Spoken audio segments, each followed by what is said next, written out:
Live from Top Music Studios in Eddyville, Kentucky, it's time for another episode of the Evolution Survivor Strategy, the finale. For now, we talk about all winners at war, crown, the straight, your host.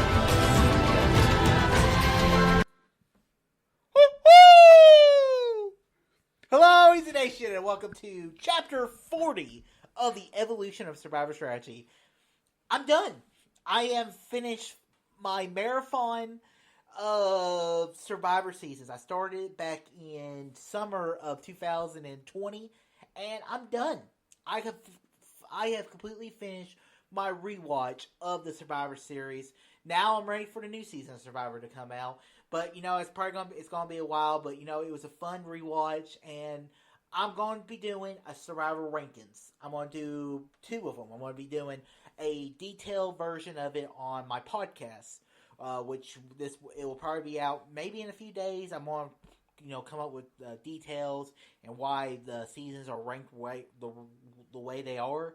And then I'm going to have a video for them, and it's going to be part of my Dorfies and Rankings. I've done the Star Wars ones. I have some other rankings I'm going to do on my main YouTube channel. So, guys, but this is Chapter 40 of the Evolution of Survivor Strategy. I hope everyone is having a very good Thursday morning so far. So, let's get right to it. So, Survivor, Winners at War.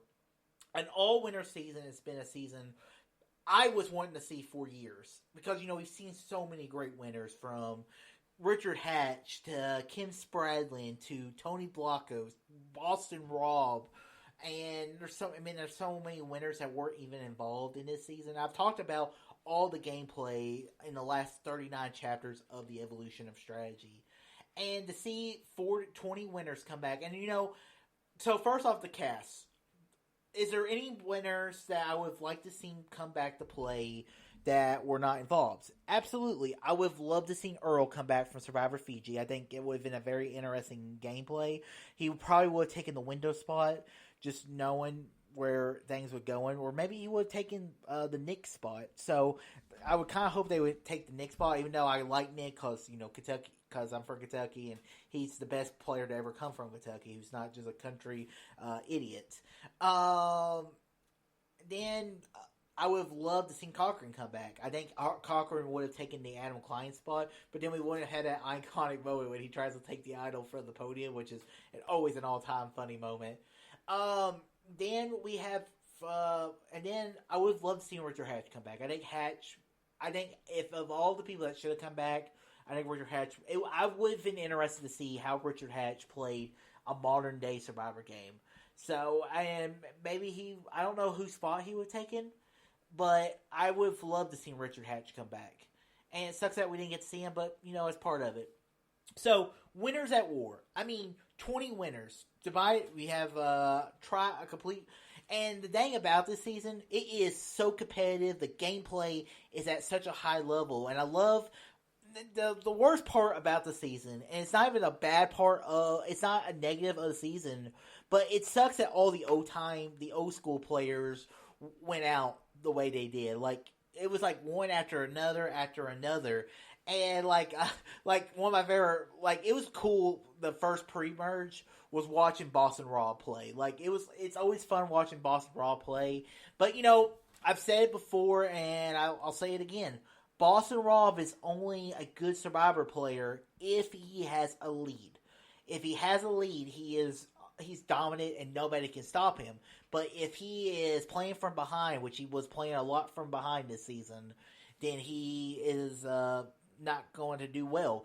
It was cool to see Parvati come back and play, and it was awesome. Like, her one-liners and her comedy was so great this season. And then Ethan, I mean, a guy who was literally on the edge of extinction was able to come in and play a game.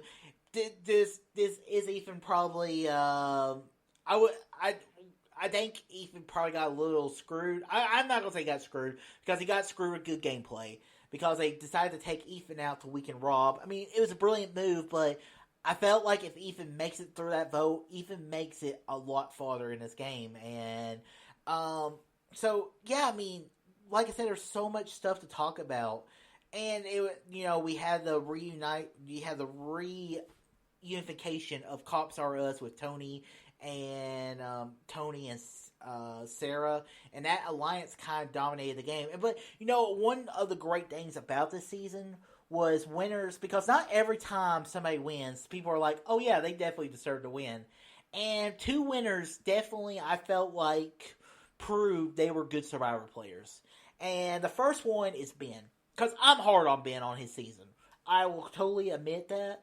Because, all I feel like Ben does is find idols and kind of, he just doesn't have a social game that really, you think, it's like, okay, yeah, he definitely deserves it. I think he got lucky with the twist. But Ben proved to be a good game player this season. Had those social bonds. But it was funny because, like Sarah, for instance. Sarah, I think Sarah is a great winner. I talked about my Game Changer thing, where Sari kind of takes a lot of the Sarah edit, but you see how good Sarah is playing the game, and how she basically manipulates Ben without Ben even realizing it. It's like, yeah, we gotta keep Jeremy here, and you're just like, come on, Ben, you're better than that.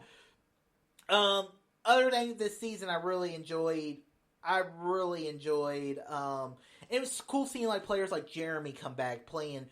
I mean, Jeremy, I think the odds were against him, just like Kim. Kim is one of my favorite female winners, and somebody who really didn't have a lot of competition playing in her season, and so she kind of steamrolled her competition. This time, it was interesting to see Kim play against tough competition and not be able to achieve it. It's like when Kim reminds me of Gonzaga. Gonzaga, they're a dominant team, and they're in a weak conference.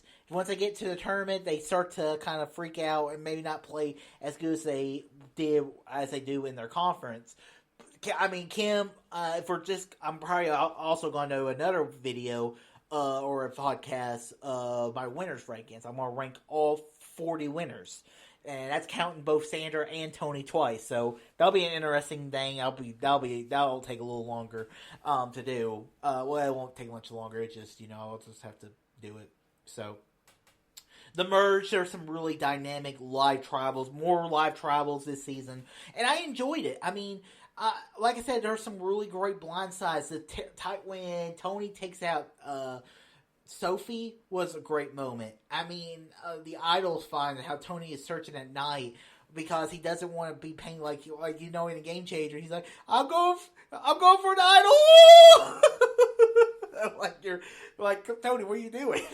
So that's a funny moment. So yeah, I mean, there's so many. Like I said, there's so many great things about this season Survivor that are incredible. And then the sexual, the gender bias that Sarah talks about, how Natalie says that Tony is playing the game, and Sarah's like, I made those moves just alongside Tony. So why is it that if a man and a woman are working together, why does the man always get the credit? Which we've seen it so many times in the Survivor season. Like one season I think of on top of my head is Guatemala, where Stephanie had a lot of blood on her hands, but because she was probably a woman, lost the game. But if Rafe was in the finals, Rafe probably would have won because it was great gameplay. So there is a gender bias, and I think Survivor, the women players this season were great. Another player I forgot to talk about winners that were controversial was Michelle. I think Michelle proved that she was a deserving winner. She was on the bottom. They let her out of votes because they knew how good she was. And then she just dominated the game when she did. And she plays a perfect social game. And that's hard to do. And And it's crazy that Tony received no votes the entire season. Because Tony, from Kage on, and this is his best game. I think this is definitely Tony's best game-played Survivor season. And the Spy Nest was genius. Just great Tony moments. And Survivor Winners at War isn't my favorite season of Survivor of all time. No, because some of the stories aren't the best, but the characters are incredible. I'm not crazy about the Edge of Extinction. I'm still not crazy about it. And the Fire Tokens was very interesting at a point. I think I want to see a little more of where we go with Edge of Extinction. Well, hopefully we don't do Edge of Extinction ever again. Hopefully it's like Redemption Island and the Outcast twist. Hopefully we don't see that back. Because I believe once you're voted out, you're done. I don't want to see you come back. But I have to say, like I said, I really enjoyed what they did with the Edge this season, where you have to do all these tasks. But it's just like the Immunity Idols. It just scavenger hunt. And for me, that's not Survivor. Survivor is the strategic gameplay. And this was a fun season, and it's a season I'll probably rewatch once again. And yeah, that's all I got to say about this season of Survivor. And guys, that ends the Evolution of Survivor Strategies chapters. I won't have another chapter out at least until the end of probably this year, hopefully. But I will have some other episodes. Like I said, I'm going to do winners rankings. I'm going to do a season ranking, and then I have another list I'm thinking about doing, which will be my top 100 favorite Survivor players. Not my favorite, not the best game players, but the characters that I remember the most, that I always enjoy watching on the TV screen. So I'll be doing a bunch of Survivor videos in the near future. So guys, click that like button, subscribe to see more, and tell your friends about Easy Nation. Until next time, all too easy.